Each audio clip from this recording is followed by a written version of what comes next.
लेखन मधलं लेखन कौशल्य हा उपघटक आज घ्यायचा आहे. मगाशी सर म्हणाले त्याप्रमाणे तसं फार पाहिलं तर उपयोजित लेखन हा घटक थोडा दुर्लक्षिला जातो. अर्थात विद्यार्थ्यांच्याकडून पण आणि शिक्षकांच्याकडून पण. त्याला तोच धागा मी इथं पहिल्यांदा पकडतो सुरुवातीला, की कसं असतं ना, ज्याचं कौशल्य आपल्याकडे नसतं, त्याच्याकडे आपला थोडा कानाडोळा असतो. आणि कौशल्य प्राप्त झाल्यानंतर मात्र त्याच्याकडे आपण त्याच्याशिवाय राहू शकत नाही म्हणा किंवा त्याच्याकडे आपण आवडीनं पाहतो. उपयोजित लेखन हा आता आपल्या 10वी ला जे घटक आहेत त्यामध्ये, मग ते पत्रलेखन असो, सारांश लेखन असो, कथा लेखन असो, बातमी लेखन असो, जाहिरात लेखन असो, कोणताही घटक घ्या, तो पूर्णतः कौशल्यावर आधारित आहे. आणि त्यामुळं आज आपण लेखन कौशल्य पाहणार आहोत. कौशल्य मुद्दामच हा शब्द पाठ्यपुस्तक मंडळानं वापरलेला आहे त्यासाठी. पूर्वी याला आपण निबंध लेखन म्हणत होतो. पण हा जाणीवपूर्वक शब्द वापरलेला आहे कारण कौशल्याचा भाग त्यात आहे म्हणून. मी आता बोलताना निबंध हाच शब्द घेतो. पण त्यातलं कौशल्यच मी आज जास्त त्याबद्दल विवेचन करणार आहे. निबंधात काय लिहायचं हे मी फारसं सांगणार नाही आणि सांगायची आवश्यकता आहे, असं मला वाटत नाही. याचं कारण शिक्षकांना पण आणि विद्यार्थ्यांना पण सगळ्यांना माहिती आहे, की आपल्या आवाक्याच्या बाहेरचे विषय, आवाक्याच्या म्हणजे आपल्या बुद्धीच्या, आपल्या एकूण ज्ञानाच्या आवाक्याच्या बाहेरचे विषय कधी निबंधाला विचारले जात नाही. उदाहरणार्थ 10वी विद्यार्थ्यांना असं काही नाही, की बाबा मंगळावरील जीवसृष्टी याविषयी निबंध लिहा, असं कधी येत नाही. म्हणून जे काही विषय दिलेले असतात, ते सगळे आपल्या परिसराच्या अवतीभोवतीतले आणि एकूण आपल्या बुद्धिमत्ता किंवा तो 10वी विद्यार्थी आहे, त्याचं वय काय आहे, त्या दृष्टीने विचार करून ते विषय दिलेले असतात. त्यामुळे काय लिहायचं ह्याबद्दल फार सांगावं लागत नाही. पण हे कसं आहे नाही का, काय लिहायचं हे सगळं माहिती असतंय. तरी देखील निबंध लेखनाचा बाऊ केला जातो. मुलांच्याकडून पण आणि काही वेळा शिक्षकांच्या कडून पण. त्याचं कारण काय? तर त्याचं कारण जे आहे माझ्या डोक्यात ते मांडण्याचं माझ्याकडे कौशल्य नाही आणि म्हणून त्याचा बाऊ केला जातो. कौशल्य नसतं त्यामुळं. समजा आपल्याला एक उदाहरण घेऊ, की आपल्याला घर बांधायचं आहे. असं कोणी विचार केला, की बाबा सिमेंट घेतो, वाळू घेतो, विटा घेतो, सगळे घेतो आणि मी लगेच बांधायला सुरुवात करतो. माझ्याकडे सगळं भांडवल आहे, सगळं माझ्याकडे साहित्य आहे. पण तरी देखील मला ते बांधता येत नाही याचं कारण ते बांधण्याचं कौशल्य माझ्याजवळ नसतं.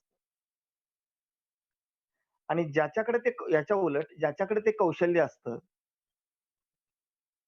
तो मात्र सिमेंट वाळूच पाहिजे असं काही नाही. त्याला माती, दगड, विटा झाल्या तरी सुद्धा तो बांधू शकतो. म्हणजे जे काही त्याच्याकडे थोडं-थोडकं, कच्चं-पक्कं मटेरियल असतं, त्याच्यावर तो सुद्धा तो लिहू शकतो कारण त्याच्याजवळ कौशल्य असतं.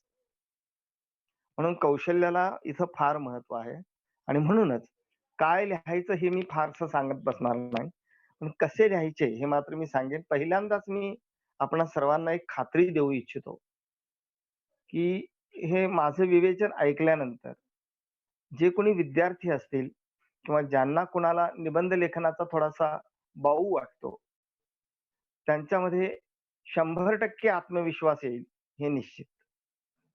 प्रामुख्याने विद्यार्थ्यांच्या बद्दल मी बोलतो आणखी, की याचं काय आणि मी जसं बोलणार आहे तसंच आपण जर वर्गात घेतलं, तर विद्यार्थ्यांना निश्चित आत्मविश्वास येईल. याचं कारण, की म्हणजे ते असं बाह्या वगैरे सरसावून म्हणतील, की आता कुठला पण विषय येऊ दे, मला निबंधाची अजिबात भीती नाही.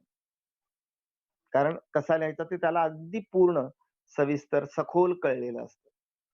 म्हणून मी त्याविषयीच आपल्याशी बोलतो आहे. कसं होतं ना, आपल्या कृतीपत्रिकेमध्ये ज्या काही कृती आहेत, त्यामध्ये सर्वात मोठी कृती म्हणून या कृतीकडे पाहिलं जातं. म्हणून मी या कृतीला आपल्या कृतीपत्रिकेतील भीष्माचार्य असं म्हणतो. त्याचं कारण असं, की भीष्माचार्यांचं महाभारतातलं स्थान आपल्या सगळ्यांना माहिती आहे. एक तर म्हणजे ते वयाने ज्येष्ठ होते. म्हणजे त्यांच्या आयुष्याची लांबी फार मोठी होती आणि ज्ञानानं श्रेष्ठ होते. म्हणून ते सर्वांच्या आदरस्थानी होते. पांडवांच्या पण आणि कौरवांच्या पण. तसे हे आमचे भीष्माचार्य, ह्यांचीही लांबी भरपूर. आपल्या कृतीपत्रिकेमध्ये अन्य ज्या कृती आहेत, त्या कृतींची पेक्षा ह्या कृतीची लांबी जास्त. म्हणजे वयाने ज्येष्ठ, आयुष्याने ज्येष्ठ तसं. आणि गुणांनी श्रेष्ठ. अर्थात गुणांनी श्रेष्ठ आहेतच हे महाशय. ह्यांचे गुण किती आहेत? 8. इतर कोणत्याही कृतीला इतके गुण नाही आहेत. म्हणून हे आमचे भीष्माचार्य आहेत. म्हणून इथं मुद्दा म्हणून मी एक गोष्ट आणखी सांगतो, की भीष्माचार्य हे मधलं असं एक व्यक्तिमत्व होतं, की जे वात्सल्याचा महासागर होतं. आणि म्हणून कौरवांच्या बद्दलच नव्हे तर पांडवांच्या बद्दल देखील त्यांच्यामध्ये खूप वात्सल्य होतं. खूप ममता होती. त्याच ममतेनं आपण या भीष्माचार्यांच्याकडे पाहूया. कारण यांचा वरदहस्त आपल्याजवळ जर असेल, तर आपल्याला बरचसं स्कोरिंग करता येतं विद्यार्थ्यांना. मग तो वरदहस्त त्यांच्यामध्ये निर्माण होण्यासाठी आपल्याकडून काही प्रयत्न व्हायला पाहिजे. ते प्रयत्न आपण पाहूया. होतंय काय? एक तर म्हणजे शेवटची कृतीपत्रिकेतली. त्यामुळे विद्यार्थी ज्यावेळेला हे लिहायला घेतो, त्यावेळेला 2.5 तास होऊन गेलेले असतात. आणि आता इतकी त्याची धावपळ सुरू झालेली असते, की माझा पेपर कव्हर होतोय की नाही. त्यामुळं त्या धावपळीमुळे त्याच्यावर मनावर एक प्रकारचं दडपण असतं, जे मधल्या काळात नसतं. सुरुवातीला किंवा मधल्या काळात नसतं म्हणा.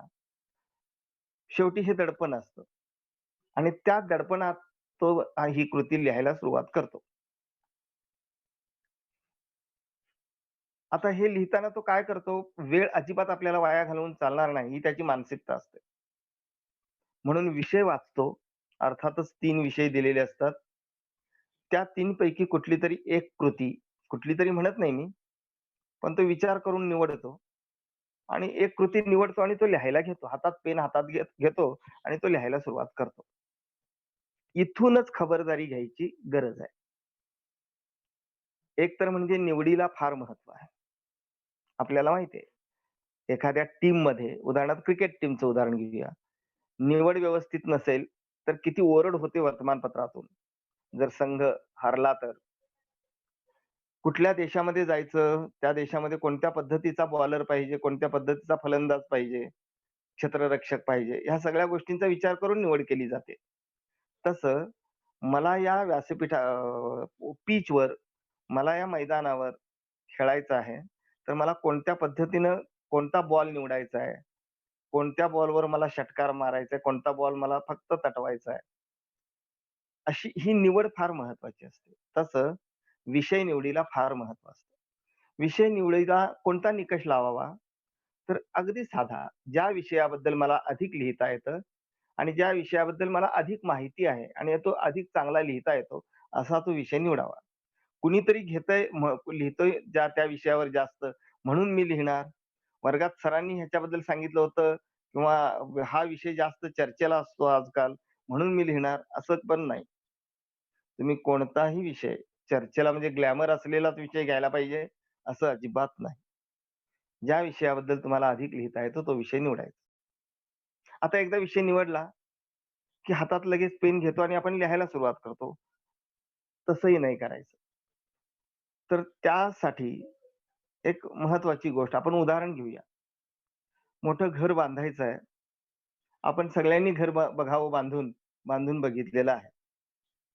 जेव्हा आपला घर बांधण्याचा निर्णय झाला, प्लॉट घेतलेला आहे, म्हणजे जागा आपल्या मालकीची आहे आणि आता तिथं आपलं घर बांधायचा निर्णय झाला. निर्णय झाल्यानंतर पहिला फोन कोणाला जातो माहिती आहे आपला? कर्जासाठी बँक मॅनेजरला पण नाही. त्याच्याही आधी पहिला फोन आपला जातो इंजिनिअरला किंवा आर्किटेक्चरला आणि त्याला आपण जागेवर बोलावून घेतो. तो जागा पाहतो आणि त्यानंतर मग तो एक 4-8 दिवसांनी एका कागदावर घर बांधून आणतो. कागदावर सगळं घर बांधून घेऊन येतो. मग ते घर बांधून आणल्यानंतर आपण सगळे घरातले सगळे कुटुंबीय एकत्र बसतो आणि मग प्रत्येक जण सुचवतो तिथे. मग उदाहरणार्थ गृहिणी म्हणते, की हा दरवाजा इथे नको, किचनचा कट्टा ह्या बाजूला पाहिजे, वगैरे, वगैरे. ही खिडकी इथं पाहिजे, ही भिंत अशी पाहिजे, ही भिंत जरा आणखी सरकवली तर जरा किचन मोठं होईल किंवा हॉल मोठा होईल, वगैरे, वगैरे. हे सुचवल्यानंतर तो काय करतो, जो आर्किटेक्चर आपल्या समोर बसतो तो खोडाखोडी करतो आणि खोडाखोडी करून त्यात दुरुस्ती करतो. मित्रांनो, पाडापाडीपेक्षा खोडाखोडी फार चांगली, परवडणारी. समजा जर हे काही केलं नाही आणि डायरेक्ट आपण सरळ दुसऱ्या दिवशी उठलो आणि घर बांधायला सुरुवात केली आणि मग थोडंफार वरती 4 फूट 3-4 फूट वर आल्यानंतर मग समजा घरच्या गृहिणीने सांगितलं, की "इथं नको, ही भिंत इथं नको, ही भिंत इकडे घ्या, हा दरवाजा इथे नको, तो दरवाजा तिकडे घ्या." पाडापाडी होणार ते होणार, वेळ जाणार ते जाणार आणि खर्च वाया जाणार तो जाणार. म्हणून पाडापाडीपेक्षा खोडाखोडी परवडली. म्हणून ते सगळं घर अगदी सुस्थितीत तयार होतं, बांधून तयार होतं कागदावर आणि कागदावर बांधून तयार झाल्यानंतर मगच आपण प्रत्यक्ष जागेवर बांधायला सुरुवात करतो. आपण त्याला काय म्हणतो? इंजिनिअरनं काय आणला? प्लॅन आणला. त्याला प्लॅन म्हणतो. आराखडा. आता आणखी एक उदाहरण घेऊ. त्या घरावर देखरेख बांधकामावर देखरेख करण्यासाठी, पाणी मारण्यासाठी आपण एखादा वॉचमन नेमतो. त्या वॉचमनला देखील एक शेड बांधून द्यायला लागतं. ते शेड बांधण्यासाठी मात्र आपण कधी प्लॅन करत नाही. का कुणी केलाय बघा? इंजिनिअरनं प्लॅन केलाय, त्याला एवढ्या खोल्या, ही एक खोली, दुसरी खोली, इतकी उंची, त्याच्यावर काय स्लॅब घालायचा की पत्रा ठेवायचा. असा कुणी प्लॅन नाही करत. मनात आलं, उठलं, विटा रचायला सुरुवात झाली, पत्रा टाकला, झालं शेड तयार. हे शेड म्हणजे आपल्या कृतीपत्रिकेतल्या छोट्या-छोट्या कृती, स्वमतासारख्या, अगदी स्थूल वाचनसारख्या आणि इमारत म्हणजे ही आमची निबंधाची इमारत. म्हणून मग एवढी मोठी इमारत बांधायची असेल, तर प्लॅन करायला नको? आराखडा करायला नको? याचसाठी 1.5 ते 2 मिनिटं का होईना विद्यार्थ्यांनी सुरुवातीला मनातल्या मनात संपूर्ण निबंधाची इमारत बांधून तयार करायला पाहिजे. म्हणजे काय? तर त्या निबंधाचा आराखडा करायला पाहिजे. म्हणजे मी निबंधामध्ये कुठं काय लिहिणार? उदाहरणार्थ सुरुवात कशी करणार? मध्ये काय लिहिणार? शेवटी काय लिहिणार? मुद्दे कोणकोणते? त्यात पहिल्यांदा कुठला घेणार? दुसऱ्यांदा कुठला घेणार? अशी मुद्द्यांची साखळी तो मनात तयार करेल. एकूण थोडक्यात तो निबंध थोडक्यात त्याच्या मनात तयार होईल. यालाच म्हणतात प्लॅन. हां, आता एखादा विद्यार्थी म्हणेल, "सर शेवटची 5-10 मिनिटं, 15 मिनिटं राहिलेली असतात आणि त्यात हा पुन्हा 1.5-2 मिनिट आपण तुम्ही म्हणताय, तो वाया घालवायचा?" तो वाया जात नाही. मुलांना सांगा, की जर तो वेळ त्यावेळेला घालवला नाहीस, तर नंतर तू जेव्हा एक मुद्दा आठवला, तो लिहायला लागणार. मुद्दा संपला, की पुन्हा एक 10-15 सेकंद का होईना, तो विचार करतो. पुन्हा दुसरा मुद्दा, परत 10-15 सेकंद विचार करतो. असा पूर्ण निबंध लिहून होईपर्यंत किमान 1 ते दीड 2 मिनिट त्याचा वाया वाया नव्हे, तो मोकळा गेलेला असतो. तोच सगळा वेळ आपण पहिल्यांदा वापरायचा आहे. हे मुलांना पटवून देऊया. आणि त्यानंतर मग तू लिहायला सुरुवात कर. आता तू ज्यावेळेला लिहायला सुरुवात करशील, त्यावेळेला 2 फायदे होतील. एक फायदा म्हणजे तू मध्ये थांबणार नाहीस फार वेळ आणि दुसरी गोष्ट तुझ्यामध्ये एक आत्मविश्वास तयार झालेला असतो. मला वाट किती चालायची आहे, ती वाट डोळ्यासमोर माझ्या जर असेल, तर आत्मविश्वासाने जातो आणि अनोळखी वाटेने जाताना आपण आत्मविश्वासाने जात नाही. हा फरक विद्यार्थ्यांना पटवून देऊया. मग तो विद्यार्थी अगदी निर्धास्तपणे त्या वाटेवरून चालत जातो. अशा पद्धतीनं. अगदी वर्गातला मंद गतीचा मुलगा जरी असला, तरी सुद्धा त्याच्यात एक प्रकारचा आत्मविश्वास येतो. कधी त्यानं जर मनातल्या मनात आधी मला काय करायचं हे ठरवलं तर. आणि मी आपल्याला खात्री देतो, की वर्गातला अगदी मंद गतीचा मुलगा जरी असला, तरी सुद्धा त्याला निबंध लिहायला मी आता हे विवेचन सांगतो, ह्या पद्धतीने जर त्यानं विचार केला, तर किमान 50% पहिल्यांदा त्याला आत्मविश्वास येणारच, ह्याची मला खात्री आहे. हां, झालं. मग आराखडा तयार झाला. आराखडा तयार झाल्यानंतर त्यानं हातात पेन घेतला आणि तो लिहायला लागला. त्यानं सुरुवात केली. आता तो आराखडा तयार करताना त्यानं निबंधाच्या 3 पायऱ्या गृहीत धरलेल्या आहेत. आता आपलं हे बोलणं त्यानं ऐकलेलं असतं विद्यार्थ्यांनी आणि त्यामुळे त्याच्या 3 पायऱ्या त्यांना माहीत झालेल्या असतात. म्हणजे पहिल्या 3 पायऱ्या त्या कोणत्या? तर पहिली पायरी निबंधाची सुरुवात. दुसरी पायरी विषयाचा विस्तार आणि तिसरी पायरी समारोप. ह्या 3 पायऱ्यांनी तो विचार करत जाणार आहे आणि लिहीत जाणार आहे. हां. मग आता पहिली आपण एक-एक पायरी बघत जाऊया. मुलांनो हे आवर्जून सांगा, की मित्रांनो सुरुवात असा शब्द तिथे लिहायचा नाही. विषय विस्तार असा शब्द तिथे लिहायचा नाही. फक्त ह्या अलिखित पायऱ्या आहेत.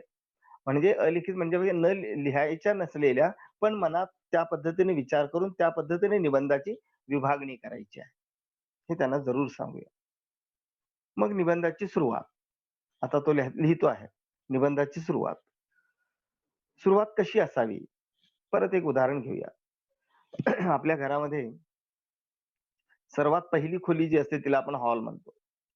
आकारानं थोडा मोठा असतो आणि अर्थातच हॉल कसा असतो बघा, देखणा, सुटसुटीत, टापटीप, स्वच्छ, नीटनेटका. प्रत्येक गोष्ट आपल्या आपल्या जागेवर व्यवस्थित विराजमान झालेली असते. प्रत्येक वस्तू. याउलट आतली एखादी रूम बघा, एखादी बेडरूम बघा किंवा किचन म्हणा किंवा आणखी कुठली एखादी रूम बघा. तिथं मात्र तेवढा व्यवस्थितपणा असत नाही. टापटीपपणा दिसत नाही. घरात कोणी पाहुणे येणार असतील, तर पहिलं लक्ष आपलं जातं हॉलकडे. व्यवस्थित आहे का? ते आवरायला आपण आधी घेतो. कारण काय? घरात पाऊल ठेवणाऱ्या माणसाचं पहिल्यांदाच मन प्रसन्न व्हायला पाहिजे. प्रसन्न म्हणण्यापेक्षा आपल्या घराचा प्रभाव त्याच्यावर पडला पाहिजे. फर्स्ट इम्प्रेशन हां, थोडासा बदल करतो मी. फर्स्ट इम्प्रेशन म्हटल्यानंतर तुम्ही म्हटलं असाल मनातल्या मनात इज लास्ट इम्प्रेशन. तर नाही. First impression is up to last. पहिल्यांदा पडलेला प्रभाव हा शेवटपर्यंत टिकतो. असं वाक्य आपण इथे घेऊया. आणि मुलाला कसं असतं ना, आपल्या शाळेत एखाद्या मुलानं निबंध लिहून दाखवला आपल्याला, तर आपल्याला माहीत असतो, हा कोण मुलगा आहे. हां, कोण आहे तो? हुशार आहे किंवा कमी हुशार आहे किंवा काय आहे? त्या मुलाची ओळख असते आपल्याला. पण शालांत परीक्षेच्या पेपरमध्ये निबंध लिहिताना परीक्षकासमोर ज्यावेळेला ती उत्तरपत्रिका जाते, त्यावेळेला तो विद्यार्थी कोण आहे माहीत नसतं. आणि आपण सगळेजण एक्झामिनर आहोत, मॉडरेटर आहोत. आपल्या सगळ्यांना माहिती आहे, की शब्द आणि शब्द अशा मोठ्या कृतीमधला वाचला जात नाही आपल्याकडून. आपण साधारणपणे ओव्हरलूक करतो आणि तेवढी सद्सद्विवेकबुद्धी आपल्याला असते, की आपण तेवढ्याशा निरीक्षणावरनं आपण चांगलं गुणगान करू शकतो, योग्य गुणगान करू शकतो. हां, मग इथं त्या वाचकाचं मन आकर्षित करायला पाहिजे. तो पेपर कोणाचा आहे माहीत नाही. मग त्याचं मन आकर्षित करण्यासाठी म्हणा किंवा त्याच्यापेक्षा पुढे जाऊन त्याच्यावर प्रभाव टाकण्यासाठी म्हणून निबंधाची सुरुवात ही आकर्षक झालीच पाहिजे. पहिल्या 4-5 ओळी कशा आहेत, हे बघून आपण पुढे वाचायचं की नाही ते ठरवतो. कोणतंही पुस्तक बघा ना, एखादं पुस्तक वाचायला हातात घेतलं तर आपण ते बसल्या बैठकीला संपवतो. पण बरीच पुस्तकं आपण अशी सुद्धा ठेवलेली आहेत. निम्मी अर्धी तशीच ठेवलेली आहेत. एक 2-4 पानं वाचलेली आहेत आणि ती तशीच ठेवली आहेत. कारण शोधा. त्याचं कारण एकमेव हेच कारण, की ते पुढे वाचावसं वाटत नाही. कदाचित त्या 4-5 पानांचा प्रभाव आपल्यावर तेवढा पडलेला नसतो. म्हणून पहिल्या परिच्छेदाचा प्रभाव किती पडेल त्यावर ठरतं, की वाचकानं किंवा परीक्षकानं तो निबंध पुढे वाचायचा की नाही. म्हणून त्यासाठी निबंधाची सुरुवात जर आकर्षक असेल, तर निबंध पुढे वाचावासा वाटेल, हे निश्चित. मग आता सुरुवात आकर्षक म्हणजे कशी करायची? आपल्या शाळेचं उदाहरण घेऊया. शाळेत एखादा पारितोषिक वितरणाचा कार्यक्रम आहे आणि त्या कार्यक्रमाला प्रमुख पाहुणे, निमंत्रित वगैरे भरपूर येणार असतात. 4 दिवस आधी आपली शाळेत तयारी चालू असते. काय तयारी चालू असते? साफ-सफाई इथून पासून सुरुवात. साफ-सफाई चालू असते. गेटवर एखादी स्वागत कमान उभारली जाते. सुस्वागतम बोर्ड लावला जातो. तिथून शाळेच्या प्रत्यक्ष दरवाजापर्यंत पताका लावल्या जातात, रांगोळी काढली जाते वगैरे, वगैरे. विचार करा, येणारा प्रमुख पाहुणा हा ती रांगोळी बघायला येणार असतो का? त्या पताका बघायला येणार असतो का? नाही. तो येणार असतो पारितोषिकाचं वितरण करायला किंवा एखादं व्याख्यान देण्यासाठी येणार असतो. मग हे कशासाठी? त्याचं मन प्रफुल्लित होण्यासाठी आणि आपल्या शाळेचा त्याच्यावर प्रभाव पडण्यासाठी. तसं मग इथं सुरुवात आकर्षक करायची असेल, तर रांगोळ्या, पताका करायच्या आहेत का? रांगोळ्या काढायच्या आहेत का? नाही. मग इथं काय? इथं अर्थातच भाषिक रांगोळ्या काढायच्या आहेत आणि त्या म्हणजे मी एक 7 गोष्टी आपल्याला सांगतो. कदाचित आपल्या दृष्टीने ह्यात आणखी काही गोष्टी ॲड होऊ शकतील. त्या 7 गोष्टी म्हणजे काव्यपंक्ती, सुभाषित, सुवचन, सुविचार, एखादा वाक्प्रचार, एखादी म्हण किंवा थोरांचा उद्गार. या 7 गोष्टींपैकी कोणत्याही एखाद्या गोष्टीचा वापर केला, तर सुरुवात आकर्षक आणि परिणामकारक ठरतेच ठरते. निश्चित. मी ह्याबद्दल अधिक बोलणं गरजेचं नाही. कारण आपण सगळ्यांना ह्याचा अनुभव आहे. एखाद्या मुलाने यापैकी एखाद्या गोष्टीची एक गोष्ट लिहून पहिल्याच वाक्यात, पहिल्याच ओळीत असं लिहून जर सुरुवात केली असेल, तर आपलं निश्चित लक्ष वेधलं जातं. हे आपल्या सगळ्यांना आपल्याला माहिती आहे. ही आपल्या सगळ्यांची मानसिकता असते. अर्थात ही मानवी मानसिकता आहे, कोणाचीही असणारच. मग तो शिक्षकच असायला पाहिजे असं पण नाही. एखादा पालक असेल तरी सुद्धा त्या निबंधाकडे तो आकृष्ट होणारच, अशा प्रकारे सुरुवात केली असेल. पण गंमत काय माहितीये का? हे आपण ठीक आहे हो, एखाद्या निबंधाची सुरुवात काव्यपंक्तीनं करायची, सुभाषितानं करायची. आपण शिक्षक चांगलं करू शकतो. वर्गात लेक्चर देताना फार मस्तपैकी देऊ शकतो. मुलं देखील अगदी बावरी होऊन किंवा बावरी म्हणण्यापेक्षा प्रभावित होऊन अगदी ऐकायला लागतात. पण त्याच वेळेला मुलांच्या मनात आणखी एक शंका उत्पन्न होत असते आणि ती म्हणजे, "सर हे तुम्हाला ठीक आहे हो, आम्हाला कसं जमणार? आम्हाला तर कुठल्या काव्यपंक्ती फारशा माहितीच नाहीत." अर्थात त्यांनी पहिलीपासून ज्या कविता अभ्यासलेल्या आहेत, त्या जर कवितातल्या मुखडे जर त्यांच्या लक्षात राहिले असतील मुलांना, तरी सुद्धा त्यांना हे सोपं जाऊ शकतं. पण बऱ्याच मुलांना, अगदी हुशार मुलांना देखील सगळ्याच कवितांचे मुखडे पाठ असतात किंवा माहीत असतात असं नाही. लक्षात असतात असं नाही. मग काय करायचं? अर्थात जर असतील तर फारच चांगलं. म्हणून आपण अशा काही निवडक काव्यपंक्ती, ज्या निबंधाच्या विषयांसाठी उपयोगी ठरतात, अशा काही काव्यपंक्ती मुलांना द्यायच्या. पाठ करायला म्हणणार नाही मी इथं. त्यांनी पाठ केलं तरी सुद्धा चांगलं किंवा त्यापेक्षा वरच्यावर त्याचं पारायण त्यांच्याकडनं व्हावं. म्हणजे जसे पाढे-पाठ करायला आपण वर्गात पूर्वी मुलांना सांगायचो. एक सर गेले की दुसरे सर येईपर्यंत आज चला 25चा पाढा-पाठ म्हणायला सुरुवात करा. असं त्यांनी त्यावेळेला ती काव्यपंक्ती म्हणायची. जाता येता सुद्धा काव्यपंक्ती ती आठवून म्हणत जायची. जाता येता म्हणजे वर्गात म्हणा, शाळेत म्हणा, घरी जाता येता. तर अशा काव्यपंक्ती त्यांच्या चांगल्या लक्षात राहू शकतात. हं.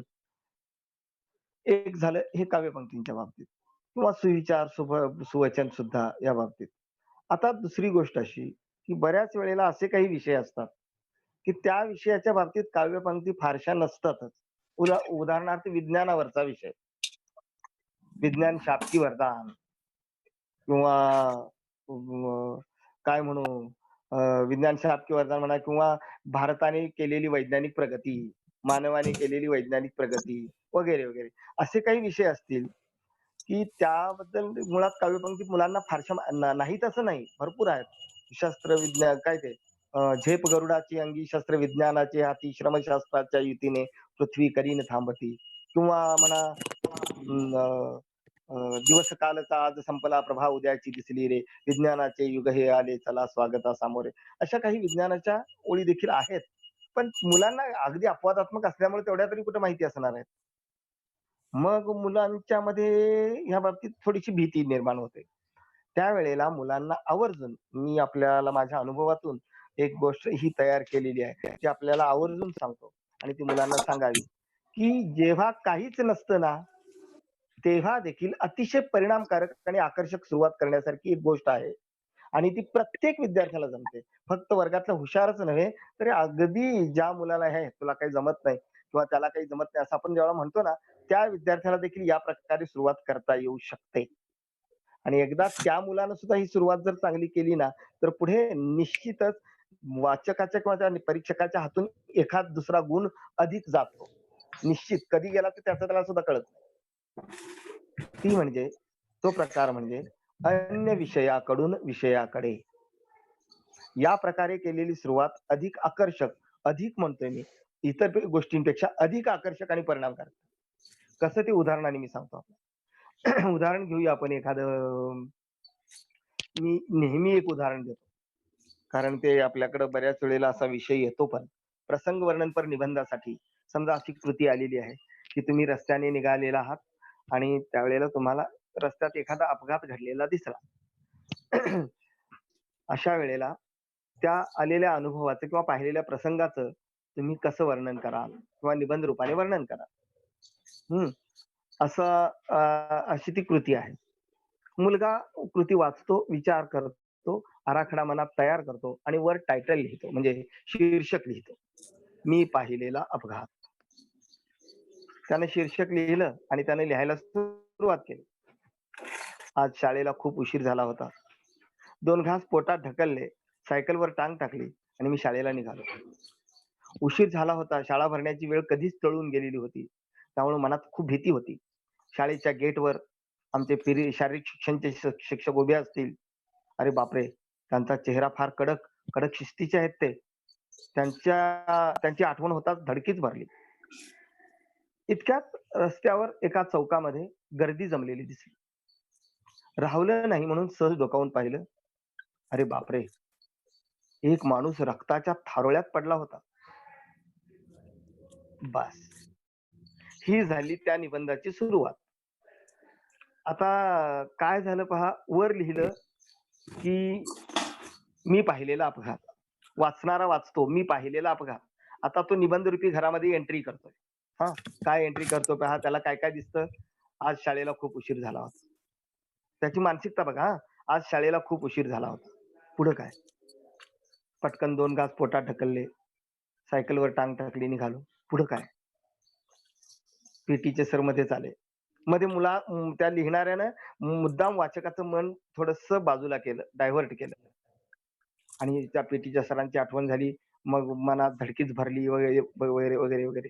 इतक्यात रस्त्यावर गर्दी जमलेली दिसली आणि डोकावून पाहिलं. अरे बापरे! इथपर्यंत ना, अरे बापरे! इथपर्यंत कुठंही अपघाताचं वर्णन नाही. हा अन्य विषय आणि त्या विषयाकडनं एकदम वर्णन आलं कुठपर्यंत, की एक माणूस रक्ताच्या थारोळ्यात पडला होता. एकदम बॉम्ब टाकला. रहस्याचा भेद झाला ना, की साहित्यिकदृष्ट्या चमत्कृती साधली जाते, की "अरे वाह! क्या बात है!" आपोआपच उद्गार हा वाचकाच्या मनातनं येतो. एक माणूस तिथं माणसाला खरचटला असं पण म्हणायचं नाही. रक्ताच्या थारोळ्यात पडला होता.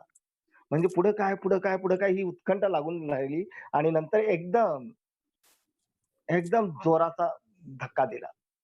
असं केल्यामुळं ती सुरुवात परिणामकारक ठरते आणि वाचणाऱ्याच्या मनात निश्चित होतं, की हा माणूस हा विद्यार्थी किंवा हा लिहिणारा जो आहे, तो एका वेगळ्या क्लासचा आहे. क्या बात है!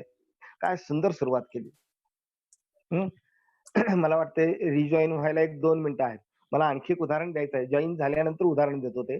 तोपर्यंत मी आणखी याबद्दल जरा थोडं स्पष्टीकरण देतो, की म असे जे विषय असतात, की ज्या विषयांच्या बद्दल काव्यपंक्ती लिहिणं अवघड. म्हणजे मी पाहिलेला अपघात. काव्यपंक्ती कशी लिहिणार हो?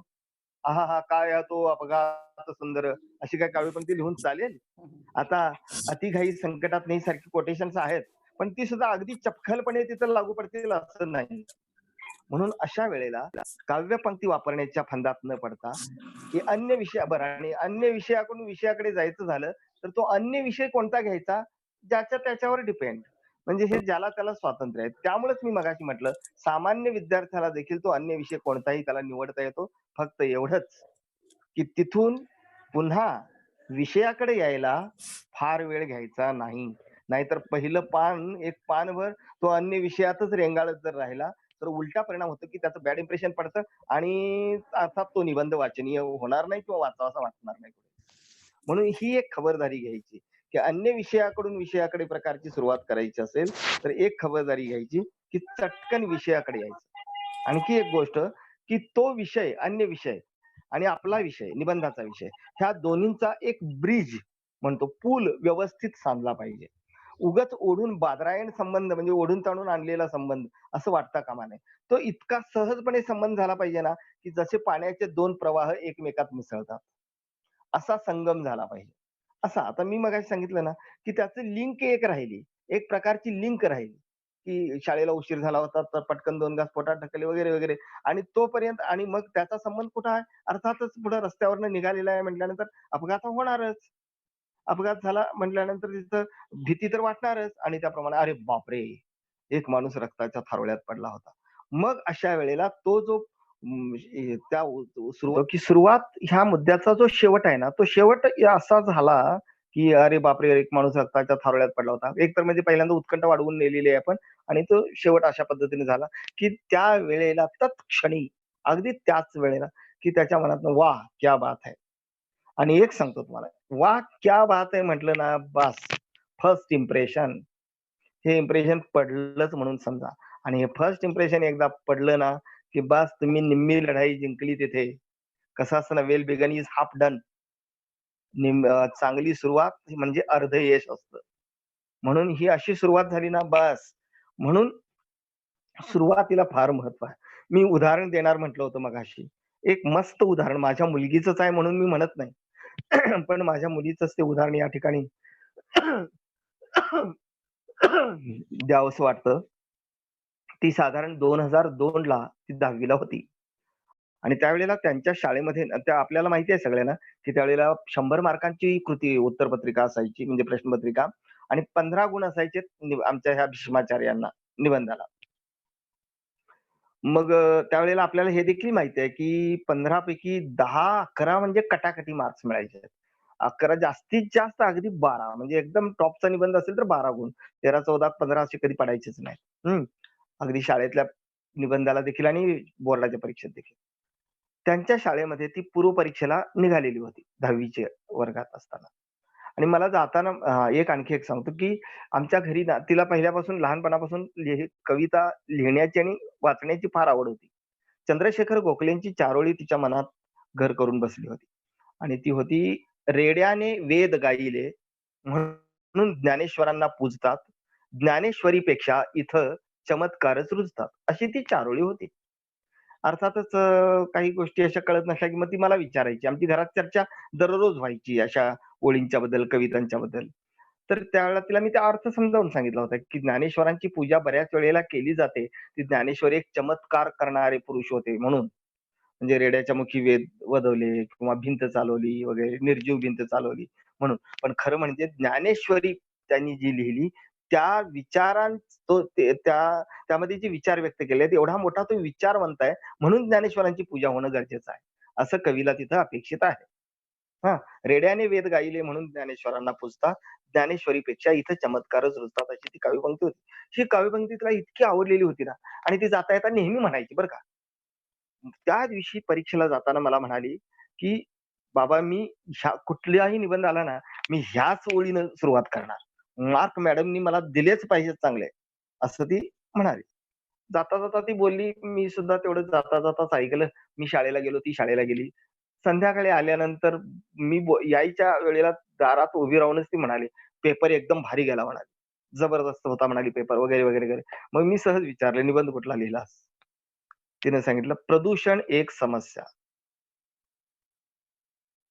माझे डोळे जरा मोठे झाले. या अर्थाने की आश्चर्यानं हां, आश्चर्याने की "अरे, प्रदूषण एक समस्या." मग मी म्हटलं, "ती काव्यपंक्ती लिहिली की?" म्हणाले. म्हटलं, "कुठे लिहिलीस?" "सुरुवातीला." "सुरुवातीला?"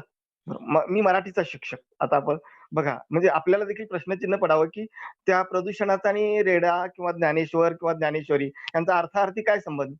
हं. बरं ठीक आहे म्हटलं ओके. मग मी जरा थोडं दुर्लक्ष केलं एवढ्यासाठी, की बघू हातात पेपर येईल तेवढा. कारण त्यांच्या शाळेत पेपर तपासल्यानंतर पूर्व परीक्षेचे पेपर घरी द्यायचे. मग बघू म्हटलं. एक 8 दिवस गेले आणि पेपर ज्या दिवशी दिला त्यावेळेला आनंदानेच घरात आली आणि म्हणाली, की 92 मार्क्स पडलेत म्हणाली. अरे वाह! क्या बात है! म्हटलं वगैरे अभिनंदन केलं आणि मग दे बघूया पेपर म्हटलं. पेपर घेतला आणि मला उत्सुकता होती ना त्या 92 मार्कांची नव्हती. मला उत्सुकता होती त्या निबंधाची. बघितला निबंध. वर लिहिलं होतं प्रदूषण एक समस्या आणि मित्रहो मी ते वाचलेली सगळी वाक्य जशीच्या तशी आपल्यासमोर आता सांगतो. वर लिहिलं होतं प्रदूषण एक समस्या आणि खाली तिनं लिहिलं, "रेड्याने वेद गायले म्हणून ज्ञानेश्वरांना पूजतात. ज्ञानेश्वरीपेक्षा इथं चमत्कारच रुजतात."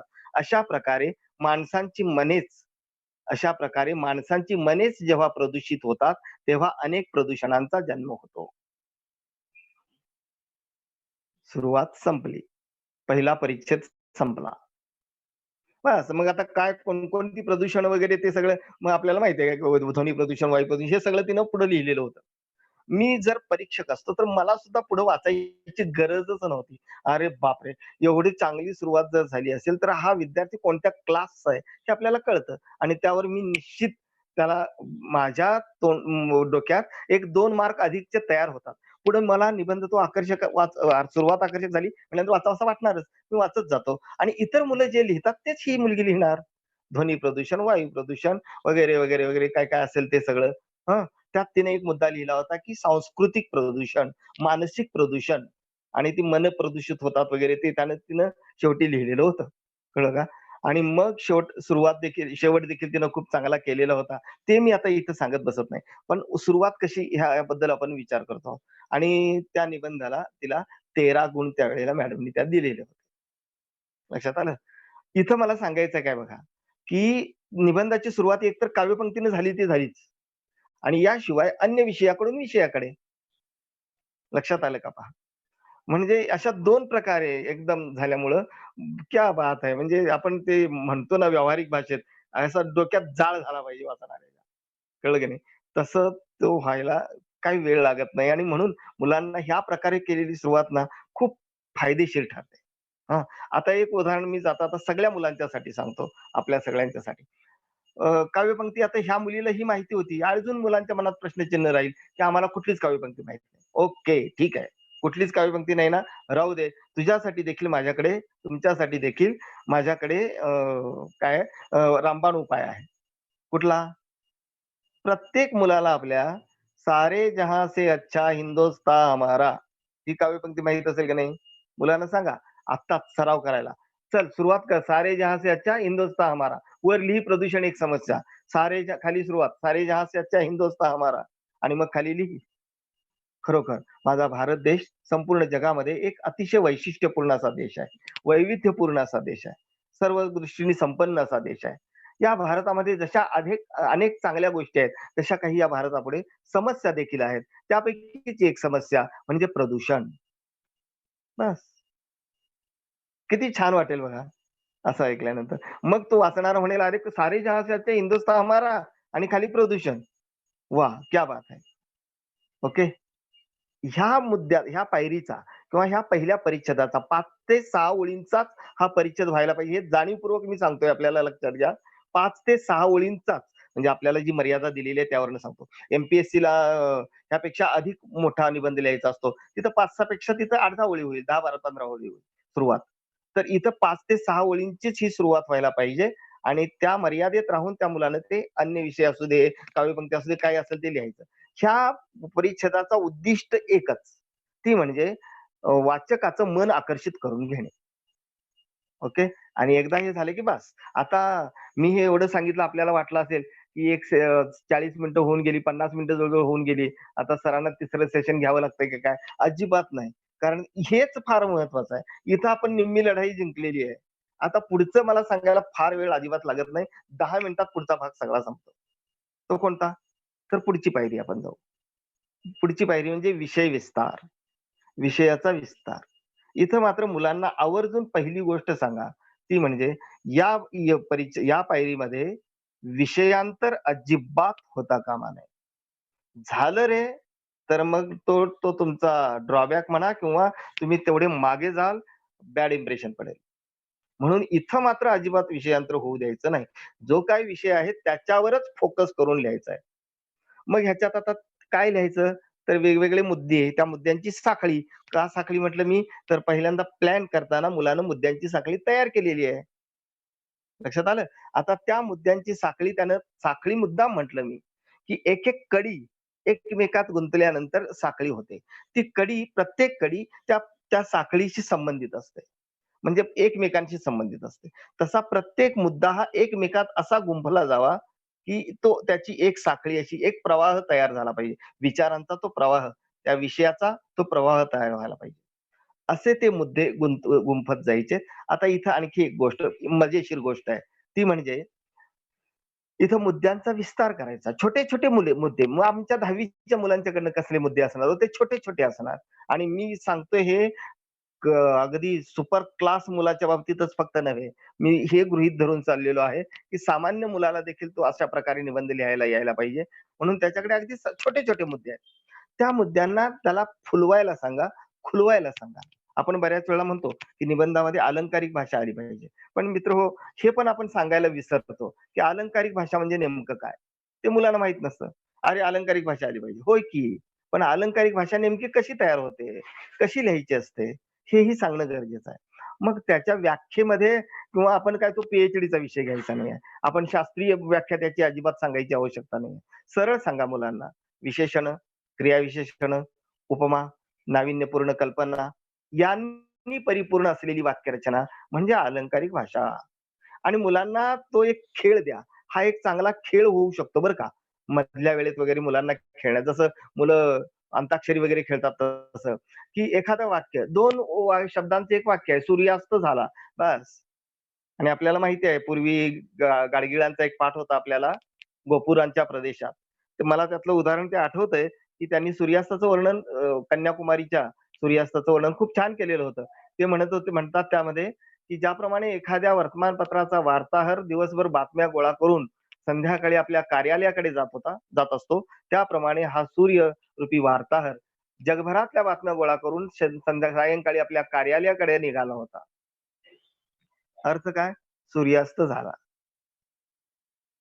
2 शब्दांचं वाक्य. पण ते कसं खुललं आणि फुललं पहा एकाच वेळेला. त्याचा विस्तार पण झाला आणि नटलं पण ते वाक्य, सजलं पण चांगलं. सूर्यास्त झाला. ज्याप्रमाणे हनुमान आपल्या लंकेचं दहन करून केल्यानंतर आपली शेपटी विझवण्यासाठी समुद्राकडे गेला.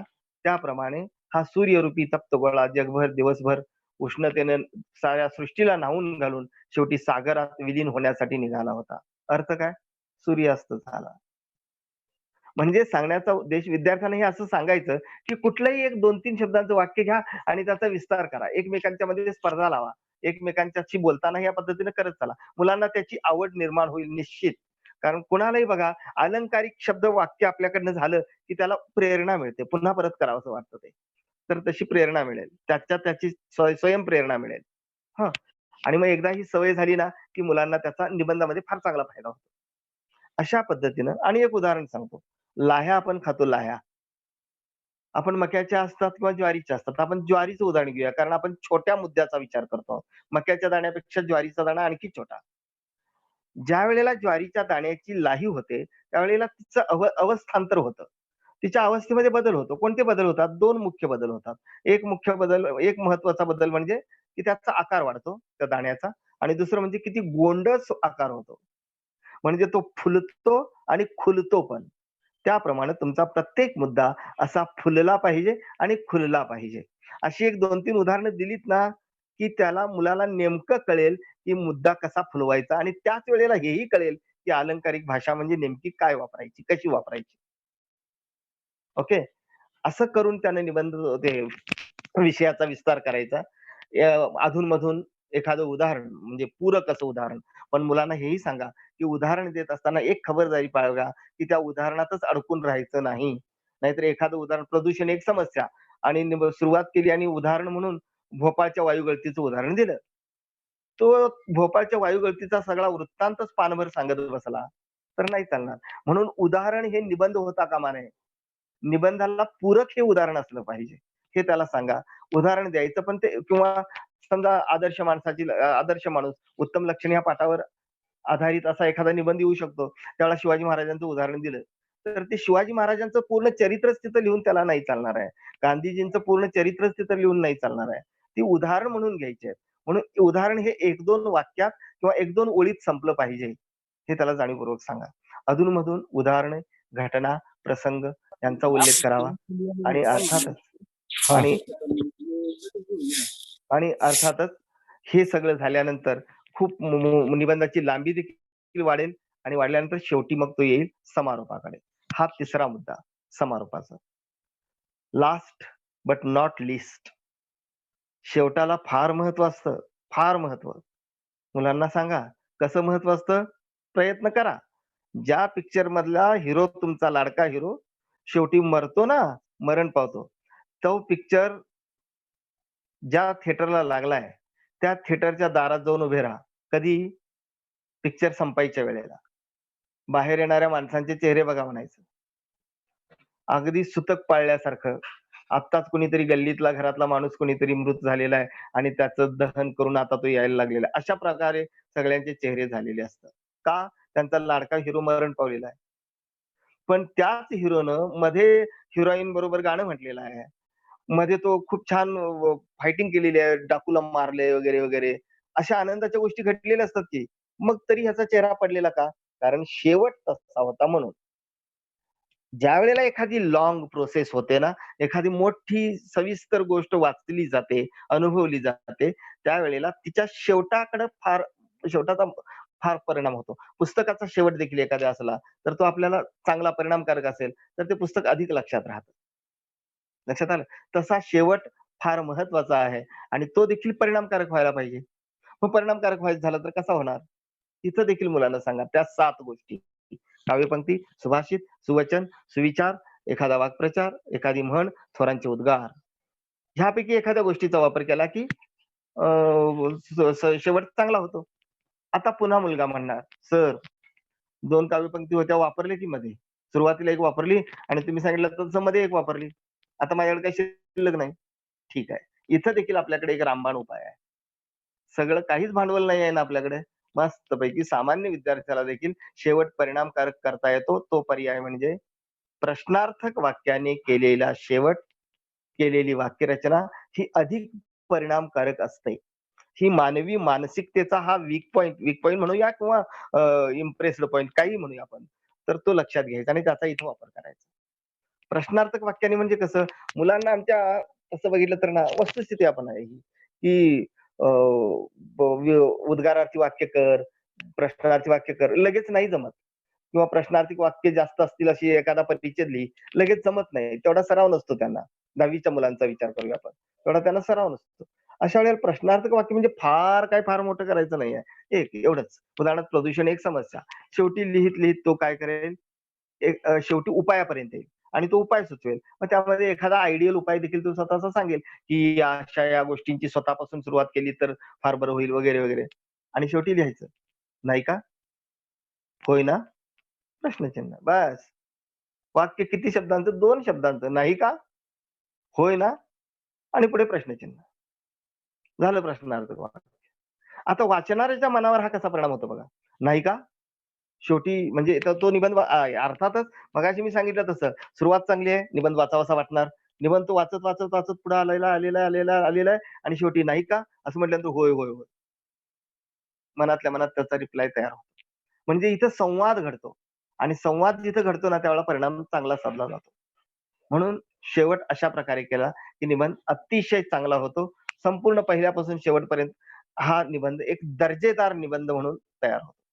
आणि अर्थात दर्जेदार निबंधाला मार्क्स देखील दर्जेदार मिळतात. आपला एक क्लास आपण दाखवून दिलेला असतो वाचकाला, परीक्षकाला. हां. आणि अशा प्रकारे त्या वाचकाचं मन परीक्षकाचं मन जिंकता येतं. पण शेवटी हे जाणीवपूर्वक सांगायला विसरू नका, की सगळा निबंध लिहिण्यासाठी काही सर्वसाधारण गोष्टी लक्षात ठेवायला पाहिजे. ती म्हणजे एक सुंदर हस्ताक्षर, वळणदार हस्ताक्षर. आता हे वळणदार हस्ताक्षर म्हटलं, की 10वीचा एखादा मुलगा आमचा हुशार असतो, पण त्याचं अक्षर चांगलं नाहीये. तो म्हणणार माझी दांडी उडाली. पण त्याला सांगा, की "बाळ ह्या वर्षात तू हस्ताक्षर सुधारण्याचा अजिबात प्रयत्न करू नकोस. आहे ते तुझं चांगलं अक्षर आहे, ते स्वतःचं आहे समज. फक्त एवढंच, की तो जो ड्रॉबॅक आहे ना, तो इथं भरून काढ बाकीच्या ठिकाणी. मग तू तरी अधिक चांगलं लिही. अधिक अलंकारिक लिहिण्याचा प्रयत्न कर. सराव कर. आतापासूनच, जूनपासूनच. म्हणजे तुला जमेल आणि तो मात करू शकतो. म्हणजे तिकडं कारण हस्ताक्षर सुधारण्याचा प्रयत्न आत्ता त्याला केला तर त्यात फार मोठं यश येणार आहे असं नाही. म्हणून सुंदर हस्ताक्षर, शुद्ध लेखन. शुद्ध लेखन म्हणजे लेखन नियमाप्रमाणे लेखन. त्यानंतर 2 शब्दांमध्ये योग्य अंतर आणि महत्त्वाची गोष्ट जी आजकालच्या मुलांना आधीपासूनच सांगायला पाहिजे आपण सगळ्यांनी मराठी शिक्षकांनी, ती म्हणजे शब्दांवर रेघा मारणे. काही मुलांना ही फार चुकीची सवय लागलेली असते. फार वाईट सवय असते. वर रेघा मारलेल्या नसतात. अशा मुलांना दाखवून द्या, की त्याने रेघा न मारलेला एखादा परिच्छेद, तोच परिच्छेद त्याला पुढच्या पानावर लिही म्हणायचं. रेघा मारून लिही आणि त्यालाच विचारायचं, की ह्यातलं तुला कुठलं चांगलं वाटतंय. तोच निवडेल ते रेघा मारलेले अक्षर आणि मग म्हणून म्हणायचं, की मग तुला कृतीपत्रिका तुझी चांगली दिसायला पाहिजे असं वाटत नाही का? अर्थातच त्याला ते उत्तर मिळालेलं असतं. आणि ह्या सगळ्या गोष्टी छोटी-छोटी वाक्ये, छोटे-छोटे परिच्छेद आणि विरामचिन्हे असलेली वाक्यरचना. विरामचिन्हे म्हणजे उगाचच विरामचिन्हे नव्हे. वाळवंटातून चालताना कंटाळा येतो. त्याऐवजी आधीमध्ये घरं असतील, झाडं असतील, तर मग चालण्याचा हे येत नाही. तसं ही घरं, झाडं म्हणजे एवढा मोठा प्रवास करत असताना घरं, झाडं म्हणजे विरामचिन्ह, वेगवेगळी विरामचिन्ह. ती माणसाला सुखद अ, अनुभव देत असतात. म्हणून अशी वाक्ये देखील त्यांचा वापर देखील व्हावा. अशा प्रकारे लिहिलेला निबंध हा अतिशय आकर्षक आणि परिणामकारक ठरतो. मी थोडी घाई केली नंतर, कारण आपल्याला काही शंका असतील, तर विचारण्याला पुरेसा वेळ मिळावा म्हणून. माझं विवेचन इथं संपलेलं आहे. पण मित्रहो, एक गोष्ट, की यात मी कुठंही मुलांना काय लिहा हे सांगितलं नाही. कसं लिहायचं हे सांगितलं. काय लिहायचं का सांगितलं नाही? आता बघा ना, एक उदाहरण, माझी आई या विषयावर मुलांना निबंध लिहून आणायला सांगा. तरी देखील एक 25% विद्यार्थी लिहून आणत नाही. त्या 25% तल्या 50% मुलांना ते कसं लिहायचं हे माहीत नसतं म्हणून ते लिहीत नाहीत. बरं, आई माहिती नाही का त्यांना? म्हणजे मटेरियल त्यांच्याकडे आहे हो. आई कशी आहे माहीत नाही का? काय लिहायचं हे सगळं आहे त्यांच्याकडं. फक्त कसं